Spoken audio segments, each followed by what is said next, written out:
Hey there friends, welcome to this very special episode of the Unroad Download presented by BMC. We're here on site at Belgian Waffle Ride, North Carolina at Canoga Resort. It's just an absolutely gorgeous day. The expo's all set up and running. One of the pre-rides just rolled out and we're here to break down the course with you. I'm with my co-host all weekend, Molly Herford. Molly, how you doing? I am so good, so excited to be here and so excited for the racing tomorrow. Yeah, it's on deck for sure. The vibe is definitely high. Why don't we look at the athletes first? You're going to cover the women for us on our coverage tomorrow, but that field is stacked. What's your take on that? Yeah, I mean, you look at the registration list and at first you're like, oh, you know, there's not that many women in the field. And then you start reading the names and you're like, oh my goodness, this is actually a really deep field of really strong riders. So, you know, first of all, obviously, we have Flavia Olivia Park. She was second here last year to Sofia Gomez Villafan, who isn't here, unfortunately, because, you know, finishing Unbound, winning Unbound does kind of take it out of you a little bit. So, you know what? Well-deserved weekend off for her.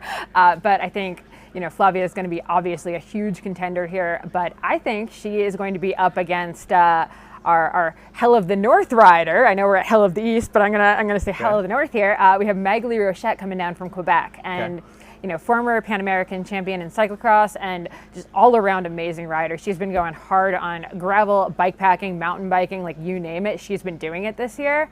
And I think, you know, she's had a couple weeks of not racing. So compared to a lot of these riders, she is fresh and just ready to smash out some really, really big miles. And I think she's my dark horse for the win. But there's also, we have Raylan Nuss, who's the current reigning Pan American cyclocross champion, which I'm excited. I hope those two get into a battle. That's my fingers crossed.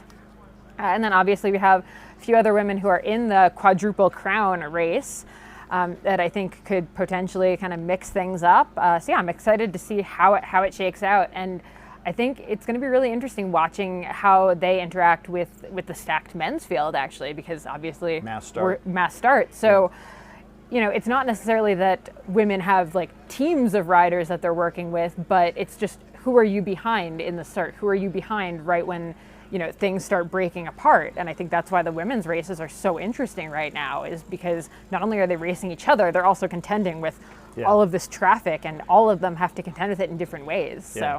So many things could go totally differently. Cyclocrossers have an advantage here, you think?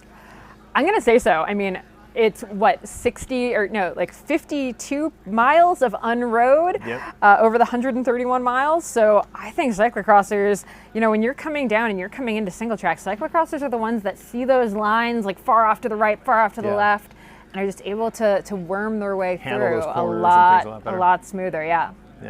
The men's field equally as stacked. We've got probably, I'm going to say, a good 50 years worth of World Tour experience among Peter Stetina, Brent Bookwalter, Nathan Haas, and Paul Voss alone. And then you throw in Jonathan Clark, Adam Roberge, phenom Brennan Wirtz, Griffin Easter, and then cyclocrosser again, Kerry Werner. So just a few among the very talented men's field that's going to be contending for this title tomorrow. Yeah, a lot of locals too. A lot of them are really familiar with this area, so I think that's going to give them a huge advantage. This is Dylan Johnson's backyard. Exactly, yeah. So I mean, when you're talking about people who are a little nervous heading into some of these steep pitches or crazy climbs, like most of them have been on them before. So it's going to be really interesting seeing how that course recon knowledge plays out. And on that note, well, let's talk about the course. Yeah, like 137 miles, 13,000+ vertical feet of climbing. This is not for the faint of heart. No, and how many sectors? 31 sectors. That's you know, roughly like one sector every 3 miles or so. So it's going to be a lot of stuff happening. 8 feed zones, which again is super interesting watching how all of these races are playing out, even with the feed zones. You know, how are we stopping? There's no outside help on this course. So that's certainly going to play into it, and some new sectors too. And I'm going to butcher my pronunciation of this. The Valenda Creek is my personal most interested new sector. That's a single track climb, which I think could be very decisive. Some of these, unfortunately, we won't even be able to get to go out on because our car can't make it. But I think it's going to play out really well. There's a couple of new sectors on some private land too. We're going through this area called Fallen Creek, which is going to be both a very challenging climb and descent, very rutted, very tree roots and things like that, but it dumps out at this most beautiful landing spot where there'll be an aid station up against this waterfall and things like that. I think a lot of the people that are just here to ride, not necessarily race, are going to have a hard time keeping moving because they're going to be so stunned by the beauty of this area. Another thing too is this is literally the land of 1 to 100. You cannot even go on a coffee ride around here without getting 100 feet of vertical for every mile you ride. It's never flat, it's never straight.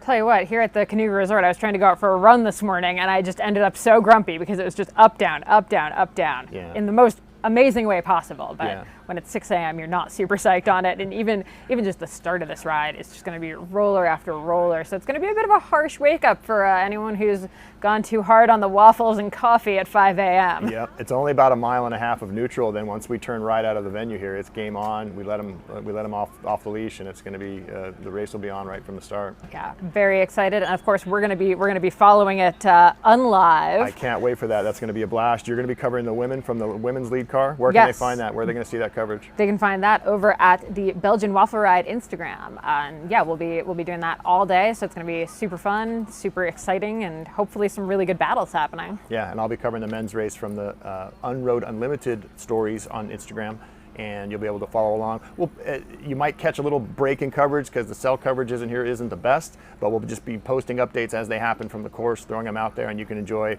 kind of uninterrupted flow of both the men's and women races on the BWR channel and the Unroad Unlimited channel. So we're very excited to bring this coverage presented by BMC, and look forward to a really great day of racing and a lot more fun here at the Expo today.